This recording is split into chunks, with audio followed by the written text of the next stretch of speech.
হরুণ গ্রামে আমাদের পাড়া আমাদের সমাধান ক্যাম্প অনুষ্ঠিত হলো। মাননীয় মুখ্যমন্ত্রী মমতা বন্দ্যোপাধ্যায়ের উদ্যোগে রাজ্য জুড়ে পালিত হচ্ছে আমাদের পাড়া আমাদের সমাধান প্রকল্প।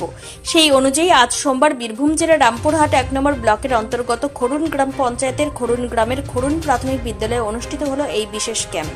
আজকের এই ক্যাম্পে উপস্থিত ছিলেন খরুন গ্রাম পঞ্চায়েতের বড়বাবু তিলোচন মাল, পঞ্চায়েত প্রধান সুমিত্রা লেট, সদস্য শ্যামলী রায় সহ সমগ্র পঞ্চায়েত কর্মীবৃন্দ। এছাড়াও ছিলেন সেক্রেটারি, ভিসিটি ও ভিআরপি টিমের সদস্যরা।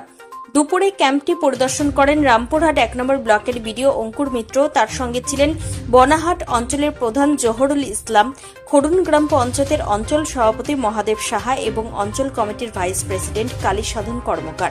আজকের এই ক্যাম্পে ভিড় ছিল চোখে পড়ার মতো। সাধারণ মানুষের মধ্যে এই প্রকল্পকে ঘিরে উচ্ছ্বাস লক্ষ্য করা গেছে। ক্যাম্প চলাকালীন যাতে কোনো অপ্রীতিকর ঘটনা না ঘটে তার জন্য রামপুরহাট থানার পক্ষ থেকে সিভিক পুলিশ মোতায়েন ছিল। হরুন গ্রাম থেকে ক্যামেরায় অঙ্ক লেটের সঙ্গে সায়ন ভান্ডারীর রিপোর্ট, তারাপীঠ টিভি।